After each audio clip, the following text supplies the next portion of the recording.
Ah, there you are. Hello, everybody. How are you today? Welcome. I'm gonna try something here. Ah, we have light. Hello, welcome. Wow, it's so nice to be back. So, for those of you joining me for the first time, welcome to another Bible story reading. I've been gone. I didn't do any Bible story readings for last week anyway. We took a little bit of a break, and it's great to be back. So for those of you joining one of these videos for the first time, let me tell you what we do here. We go through the stories of the Bible for people who don't know the stories. It's possible that you've only heard bits and pieces of them. You think you know them. Maybe it's been a long time since you've heard them and you just don't remember what they are. Whatever the reason is, we go through the different stories of the Bible so that you have an opportunity to know what they say. And that way, if they come up in conversation or you're curious about them, you can think about them and know about them and speak about them intelligently. You're not left out of those conversations. Too many times we just hear little bits and pieces of the Bible, but we don't really know the whole context in which it was taken from. So we go through the whole entire thing. Well, what we do is we go live on Facebook. So if you are watching this on YouTube, we go live on Facebook and then we upload it to our YouTube channel. And we would like for you to hit that like and subscribe button if you're on YouTube. That way we can go live on YouTube too. It's been a couple of weeks. We were going through the story of King David. And then we took a break and we talked about some other things, a couple other stories. We looked at some stuff out of the New Testament that Jesus had spoken about. But we're going to get back to finishing up with King David. And now we are in chapter 19. And because it's been a couple of weeks, I'm going to recap some things for you. The last time we went through one of the stories, we talked about the story where David's son Absalom had taken the kingdom from him. He had sort of started this coup and kind of tricked the people into following him and making him king. And then he went in pursuit of David, and he was going to try to have David killed. So in that battle, if you will, as he's pursuing after David, Absalom is riding along on his horse and his neck gets caught in a tree. And when that happened, somebody came along and took the opportunity to kill him. When David found out that his son Absalom had died in pursuit of him, he was crushed. He was devastated. He went around the street saying, "My son, Absalom, my son, I would have given you the kingdom." And he was very upset. He was very upset at the person who had killed his son. He was very upset that his son had died.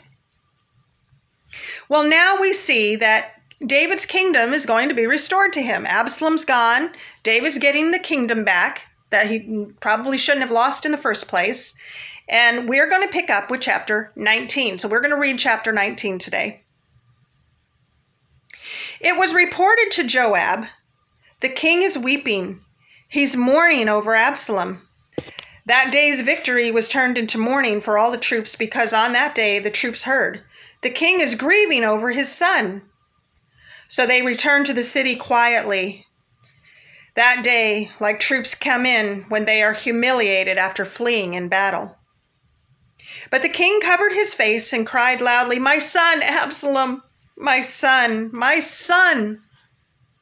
Then Joab went into the house of the king and said, "Today you have shamed all of your soldiers, those who saved your life, as well as your sons, your wives, and your concubines, by loving your enemy and hating those who love you. Today you have made it clear that the commanders and soldiers mean nothing to you. In fact, today I know that if Absalom were alive and all of us were dead, it'd be fine with you. Now get up, go out and encourage your soldiers, for I swear by the Lord that if you don't go out, not a man will remain with you tonight. This will be worse for you than all the trouble that has come to you from your youth until now." So the king got up and sat in the city gate. And all the people were told, "Look, the king is sitting in the city gate." Then they all came into the king's presence. Meanwhile, Each Israelite had fled to his tent. People throughout all the tribes of Israel were arguing amongst themselves, saying, "The king rescued us from the grasp of our enemies, and he saved us from the grasp of the Philistines, but now he has fled from the land because of Absalom. But Absalom, the man we anointed over us, has died in battle. So why do you say nothing about restoring the king?" King David sent word to the priests Zadok and Abiathar, saying to the elders of Judah, "Why should you be the last to restore the king to this palace? The talk of all Israel has reached the king at his house. You are my brothers, my flesh, my blood, so why should you be the last to restore the king? And tell Amasa, aren't you my flesh and blood? May God punish me and do so severely if you don't become commander of my army from now on instead of Joab." So he won over all the men of Judah, and they unanimously sent word to the king, "Come back, you and all your servants." Then the king returned. When he arrived at the Jordan, Judah came to Gilgal to meet the king and escort him across the Jordan. Shimiyai, son of Jerah, the Benjamite from Bahurim, hurried down with the men of Judah to meet King David. There were 1,000 men from Benjamin with him. Ziba, an attendant from the house of Saul, with his 15 sons and 20 servants, also rushed down to the Jordan ahead of the king. They forded the Jordan to bring the king's household across and do whatever the king desired. When Shimei, son of Jerah, crossed the Jordan, he fell face down before the king and said to him, "My lord, don't hold me guilty, and don't remember your servant's wrongdoing on the day my lord the king left Jerusalem. May the king not take it to heart, for your servant knows that I have sinned. But look, today I am the first one of the entire house of Joseph to come down to meet my lord the king." Abishai, son of Zeruiah, asked, "Shouldn't Shimei be put to death for this, because he cursed the Lord's anointed?" David answered, "Sons of Zeruiah, do we agree on anything? Have you become my adversaries today? Should any man be killed in Israel today? Am I not aware that today I am king over Israel?" So the king said to Shimei, "You will not die." Then the king gave him his oath. Mephibosheth, Saul's grandson, also went to meet him.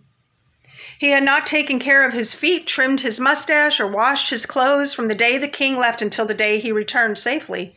When he came from Jerusalem to meet the king asked him, "Mephibosheth, why didn't you come with me?" "My lord the king," he replied, "my servant Ziba betrayed me. Actually, your servant said, 'I'll saddle the donkey for myself so that I may ride it and go with the king, for your servant is lame.' Ziba slandered your servant to my lord the king. But my lord the king is like the angel of God, so do whatever you think best, for my grandfather's entire family deserves death from my lord the king. But you set your servants among those who eat at your table. So what further right do I have to keep on making appeals to the king?" The king said to him, "Why keep on speaking about these matters of yours? I hereby declare you and Ziba are to divide the land." Mephibosheth said to the king, "Instead, since my lord the king has come to this palace safely, let Ziba take it all." Barzillai, the Gileadite, had come down from Rogelim and accompanied the king to the Jordan River to see him off at the Jordan. Barzillai was a very old man, 80 years old, and since he was a very wealthy man, he had provided for the needs of the king while he stayed in Mahanaim. The king said to Barzillai, "Cross over with me and I'll provide for you at my side in Jerusalem." Barzillai replied to the king, "How many years of my life are left that I should go to Jerusalem with the king? I'm now 80 years old. Can I discern what is pleasant and what is not? Can your servant taste what he eats or drinks? Can I still hear the voice of male and female singers? Why should your servant be an added burden to my lord the king? Since your servant is only going with the king a little way across the Jordan, why should the king repay me with such a reward? Please, let your servant return so that I may die in my own city, near the tomb of my father and mother. But here is your servant Chimham. Let him cross over with you, my lord. Do for him what seems good to you." The king replied, "Chimham will cross over with me, and I will do for him what seems good to you, and whatever you desire from me, I will do for you." So all the people crossed the Jordan, and the king crossed. The king kissed Barzillai and blessed him, and Barzillai returned to his home. The king went on to Gilgal, and Chimham went with him. All the troops of Judah and half of Israel escorted the king. Suddenly all the men of Israel came to the king, and they asked him, "Why did your brothers, the men of Judah, take you away secretly and transport the king and his household across the Jordan along with all of David's men?" All the men of Judah responded to the men of Israel, "Because the king is our relative. Why does this make you angry? Have we ever eaten anything at the kings or been honored at all?" The men of Israel answered the men of Judah, "We have 10 shares in the king, so we have a greater claim to David than you. Why then do you despise us? Weren't we the first to speak of restoring our king?" But the words of the men of Judah were harsher than those of the men of Israel. That's chapter 19. This is a kind of a tough chapter for us to go through, especially since it's been a little while since we had been reading the story of David. So there may be some things that we need to have some refreshers on. Well, let's start with this. So now David has found out his son is dead, and he's mourning, he's grieving.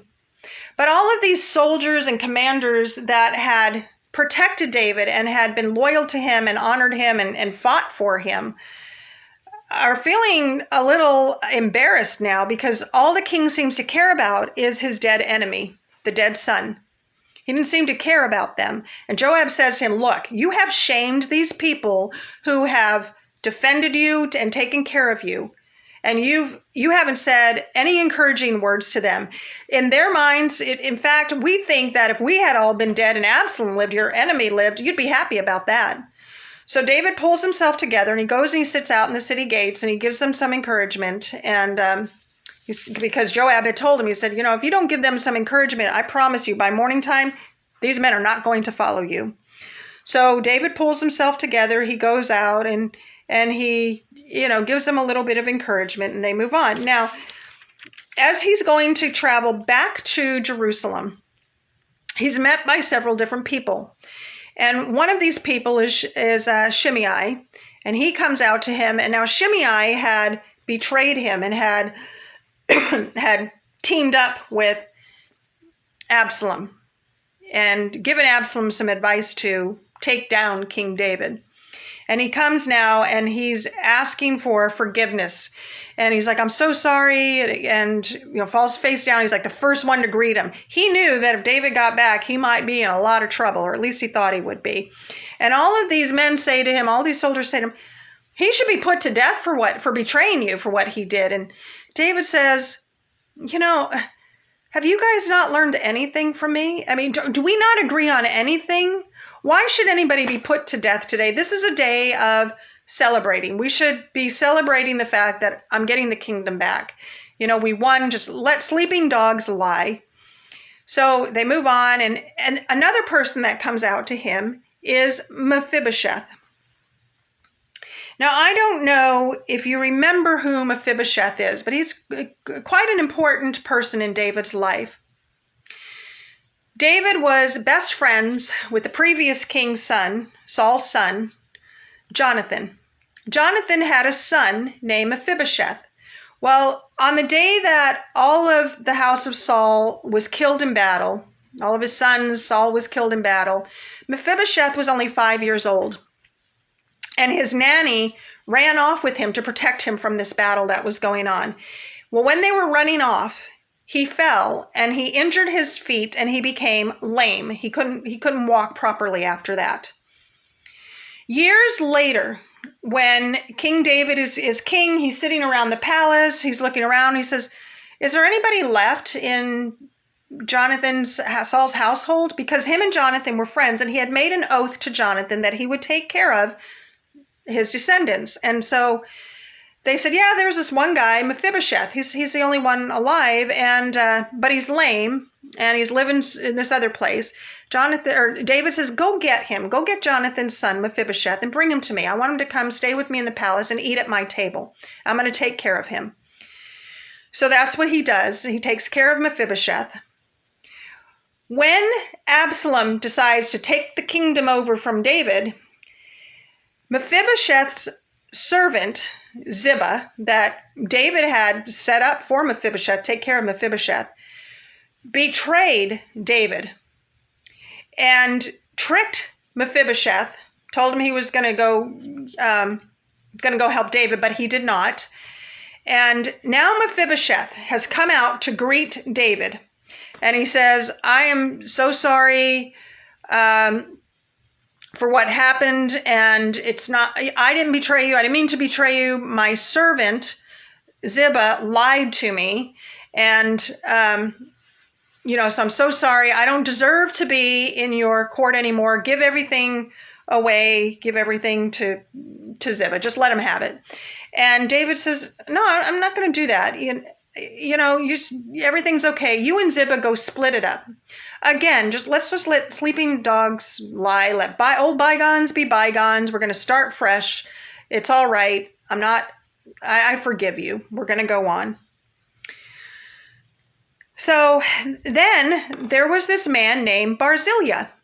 Barzillai was an old, wealthy man, and he had used his resources and his funds to take care of David and his men, to give them provisions and protect them and take care of them while they were hiding from Absalom. Barzillai is going to take him as far as the Jordan River and help him cross over, and then say, adios, see you later. And David says, you've been so good to me. Why don't you come back to Jerusalem with me and sit in my palace, and I'll take care of you. Barzillai is like, you know what?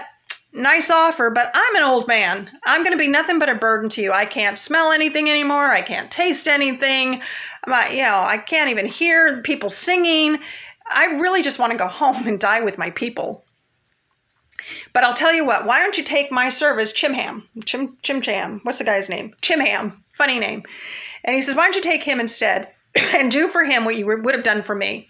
So David's like, okay, I'll do that. And he does. And he takes Chimham, and a lot of people cross over the Jordan. And, there's kind of this welcoming home committee that's following him along to go back to the palace. Meanwhile, the men of Judah and the men of Israel are kind of arguing with each other over who has greater rights to David. And it says here, the words of Judah were harsher than those of the men of Israel. Because Judah pointed out to them, the men of Judah are like, you know what? We stood with him. We helped him. So that's where we leave off in chapter 19. Remember, there are 3 ways that we look at these scriptures. What does it say? We have to read it. If you don't read it, you don't know what it says. What was it saying to the people of the time? We have to take everything into context. In other words, if we had just read this, and we read Mephibosheth, Saul's grandson, we wouldn't know what that was talking about. We would have just read this and it made no sense, because we didn't know that we had to back up and read the entire thing to know who Mephibosheth was. So we have to take everything into context. And last, what, if anything, is this saying to us today? I don't know that I get a whole lot of spiritual enlightenment, if you will, out of this particular story. But one thing that I do see out of this was David's capacity for forgiveness. There were a lot of people who betrayed David. There was a lot of chaos going on, and people taking sides and then wanting to retake sides, like, we shouldn't have betrayed David. We sided with his son, but his son's dead, and now he's coming back. Maybe we better be nice to him again. So there was a lot of that going on, and David certainly had the right to be upset, we think, as humans, at the people who had betrayed him. But instead, he says, you guys want me to kill people? You want me to be mean to people? I'm not doing that. I'm going to forgive. We're going to just forgive, and we're going to move on. Man, I don't know about you, but I want to be more like that. There are people in my life that have done some pretty mean things to me, and it is hard sometimes to say, you know what? That's all right. We're just going to let bygones be bygones, like David did. So David is a wonderful example to us of forgiveness. And I think God blesses David because of the fact that he has that heart after God, that he wants to be forgiving in nature. David recognizes his own mistakes and his own sins, and he looks at this situation and says, nothing in God's world happens by mistake, guys. This is all in God's hands. This is God decides who comes and goes. He seats kings, he unseats kings, and it's just how it is. So we just accept God's will and move on. Anyway, that was chapter 19, and I hope you got something out of that. I look forward to us moving on to chapter 20 when we get together next time. I hope you have a wonderful day, and God bless you.